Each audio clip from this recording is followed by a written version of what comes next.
Okay, so you're going to get questions on integration by algebraic substitution, integration by parts. So let's have a look at one on algebraic substitution. So page 464 is the section in the textbook on algebraic substitution. This is one of the questions I picked from the exercise. Don't treat this as a particularly strong hint, because I can't honestly remember which one it is in the exam. So, well, this is a good one to go through because it goes through the method and also gives us a definite integral to do.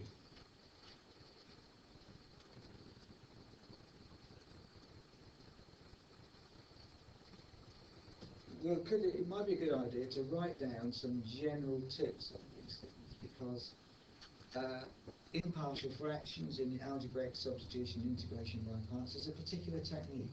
So as far as your revision is concerned, it's worth maybe writing down steps and then learning those steps to go through for algebraic substitution. Write down the steps for partial fractions, which is one we looked at in a previous example. What are the steps to go through partial fractions? Because they're always the same. So if you learn those steps, write them down, then literally learn them. So what are the steps that we go through to solve this? Well, let's go through, and then we'll go back having done it and write down some steps that might be worth remembering for the exam, identifying what those steps are. Okay. So we're going to have to use some sort of method. Use some sort of method to do this, because this is not a standard integral. I can't look in my table of standard integrals and remember that this is what it looks like, if I can find it. Is that it? No. Somewhere I have the table of standard integrals. Just disappeared off the screen somewhere. Anyway. You've got it in front of you, I hope, table of standard integrals.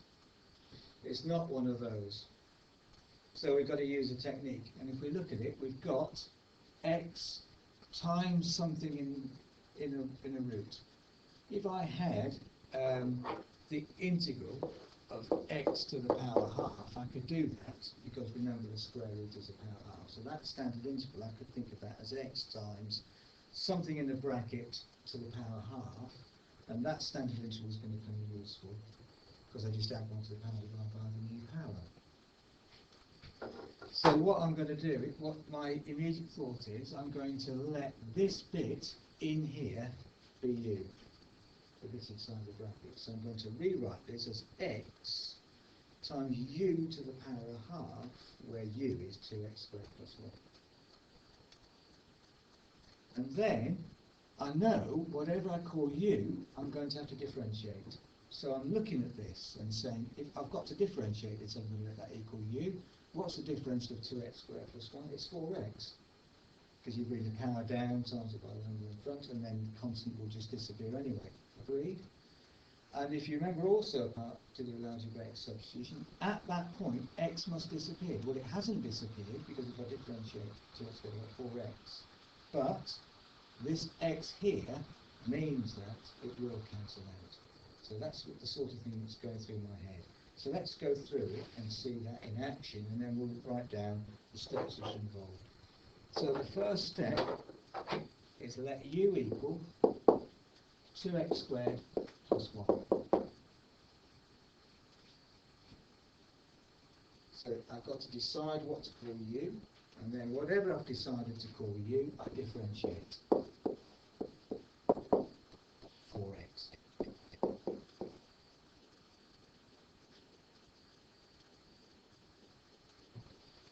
And then I rearrange this for dx.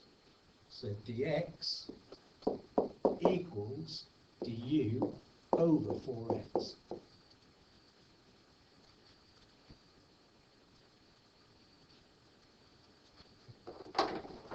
And now, and how you lay this out is entirely up to you, but the original integral can be rewritten. I'm going to replace 2x squared plus 1 with u, and I'm going to replace dx with du over 4x. So I'll rewrite the original integral as the integral between 0 and 2 of x times u u to the power of half, remembering that the square root is power of half, times du over 4x.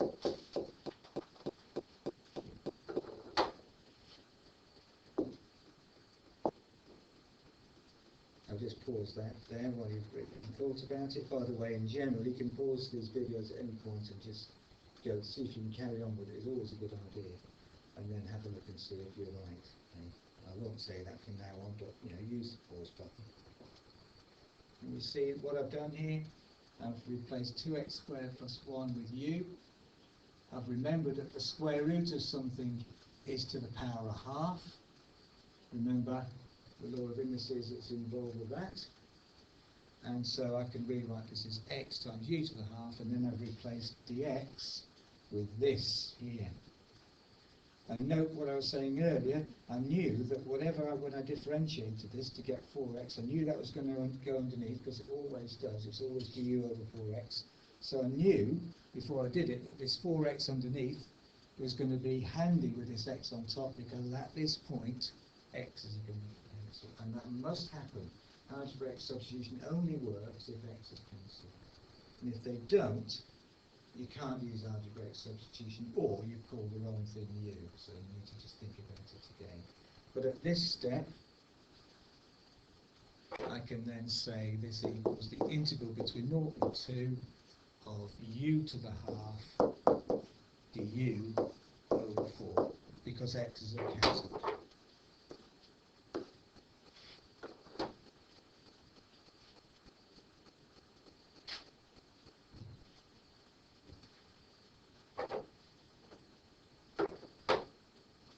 As is usual in these cases, I would tend to bring the constants outside the integral, so the dividing by 4 is the same as multiplying by a quarter, so the quarter can come outside the integral between 0 and 2 of u to the half du. And so that's just the standard integral now. Add 1 to the power, divide by the new power. So this equals a quarter. I'm going to have to put my integral in square brackets because it's a definite integral. U to the add 1 to the power, so half plus 1 is 3 over 2. Divide by 3 over 2 between 0 and 2.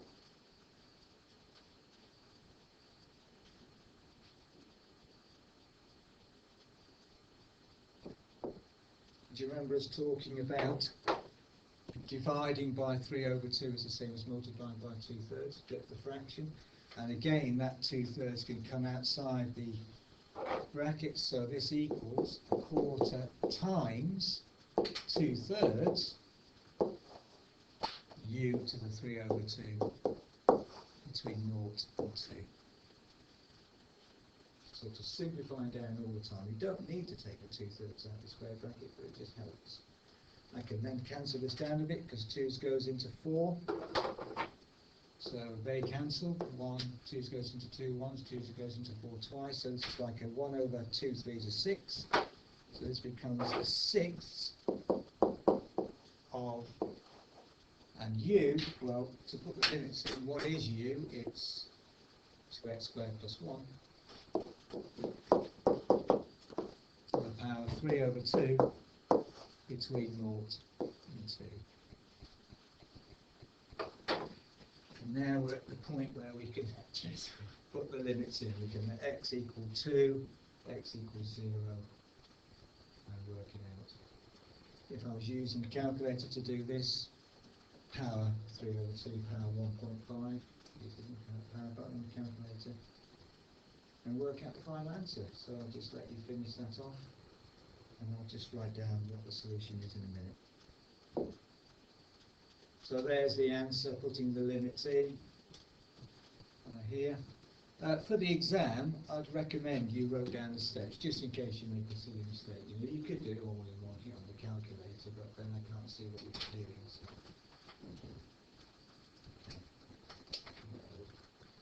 So because we're going to go right down the steps, weren't we?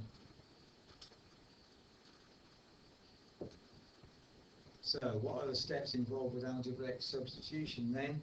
1, let u equal something, and that's a key step. Okay? Generally, it's some sort of inside function. It's inside a bracket or inside a root or inside. If we look at the textbook, some of these problems here, look, I'd let u, in question number 7, I'd let u equal to 3x plus 1 in the bracket. In question number 9, I'd let u equal the term inside the sine function of 3t plus 5 over 4. So generally, it's fairly obvious what u is. It's the bit inside the bracket, but not all of it is. Yeah, okay, so that's step 1. Step 2. So step 2, differentiate whatever you let u be, yeah. Step 3. Yeah, step 3, rearrange the differential for dx. Of course, dx is in quotation marks because it might not be. It might be a t or theta or something. So for the original variable, in other words, for dx in this case. Yeah. Next. So yeah, make the substitution for number 4.